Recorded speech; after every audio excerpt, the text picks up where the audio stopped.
Good evening, guys. 31st of January today. I'm just checking in and wonder how you're doing with your decluttering, which of course leads to demons fleeing. I've had some good results lately. Things are definitely changing in the atmosphere, and a lot of that is due to items that I've got rid of, items that I have found that were covered up with things that were, let's just say, not useful. And also, I'm not sure if anyone's seen an earlier one that I did where I had some red polka dot and black, I think they were, underpants that I mistakenly thought my daughter's friends had left here. I realised that part of the reason why picking them up was kind of difficult was because I'd bought them brand new at the warehouse as a gift for my daughter in a sale after Christmas. They had been $12 down to $7 or something, and because I thought she would like them, I threw away the receipt. So life hack, always keep your receipts. That way you can take back things like brand new underwear that have been given as a gift but rejected because, like, Mum, you're the one that likes polka dots, not me. It's like, oh yeah, that's true. And the other thing was, I was mistakenly thinking it was underwear my daughter's friends would leave behind. In actual fact, it was endless amounts of socks. You know, those 5 to a packet cheap little sports socks, well worn, because who would want to wear those home after they've stayed the night and the weekend, when you can take your friend's mum's lovely black knee-high expensive socks to wear home.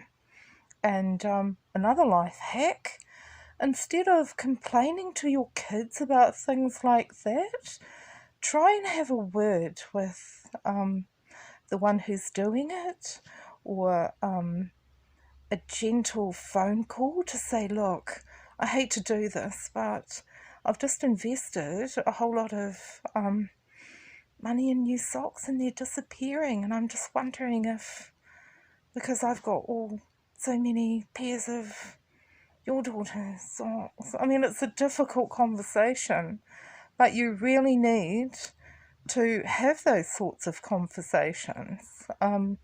Don't pressure your daughter or your children by complaining to them about the behaviour of their friends. And also, while I'm thinking about things like that, definitely don't tell your tell your children off in front of their friends. Big mistake I made. Please don't do it. And the other thing is, hey, you can speak too soon. You can think, oh, I'm never going to do that. And then you can find like a patchwork quilt kit almost ready to start with little pyjamas that you can cut up to make a patchwork quilt. And then you find other bags which are kind of like kits as well, all colour coded. My nice blue and whites, my American quilt that I want to make, red, white and blue with the flag. Found some red denim to put towards that today. It doesn't matter if I ever do it or not, because, hey, if the Lord calls me home tonight, then it will be obvious what it's for. Somebody else can maybe, you can hand on that baton, or they'll take it and run with it and create something beautiful, and you've provided the colour coordinated materials that they'll need for that. So hopefully I'll make it myself, but especially the blue and white one. Anyway, and also, while you're decluttering, you can find amazing things that you forgot you had. Oh, here it is. I prepared it earlier and forgot. Like this. This little thing. I won this when I was pregnant for the first time in 1987. There were packets of Simpson chip things. They weren't chips really, they were little shapes, like their heads. And I remember hearing that the person that had invested all their money, or lots of money, was like really scared that the Simpsons weren't going to take off. So I'm really pleased to have found this. It's kind of so old that you can't see where my mum ironed over the transfer for me a little bit. But yeah, this date's from 1987, and I'm really pleased to have it. I love it. So yeah, you can find treasures. And what's even better are the things you can find that I knew I should have got it out earlier.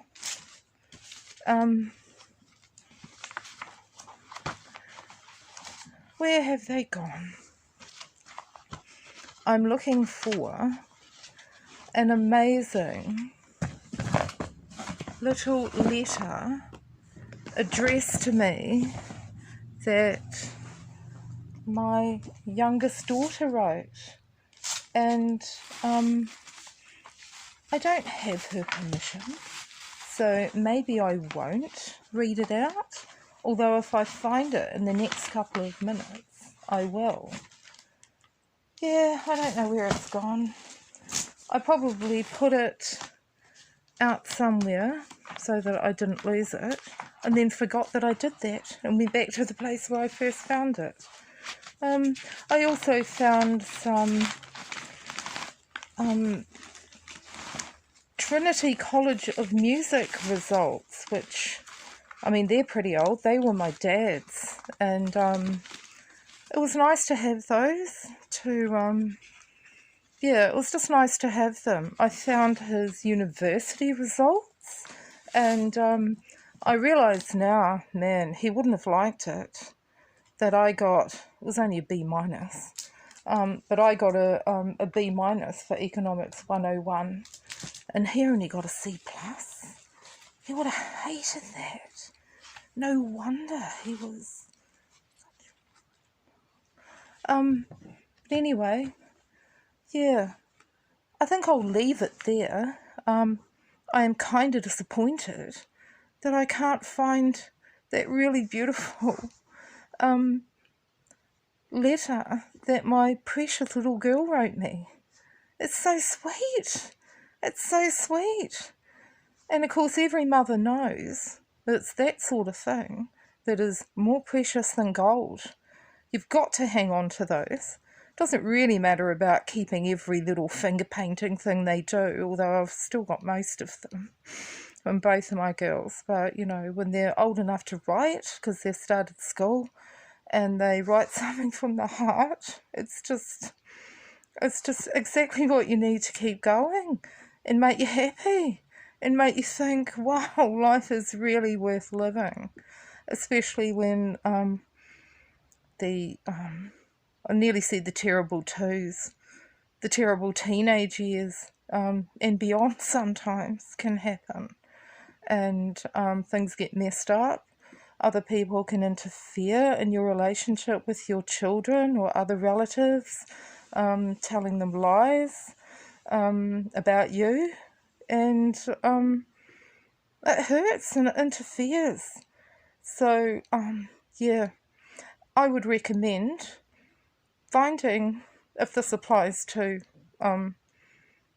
you're the right age, or depending on your age, get a little letter from your sweet little baby when they were little, and keep it in your wallet or beside your bed or your desk or your computer, so that you don't lose it in the paper piles again, and you can read it all the time. Yeah, and show them and say, remember when you wrote me this? Yeah.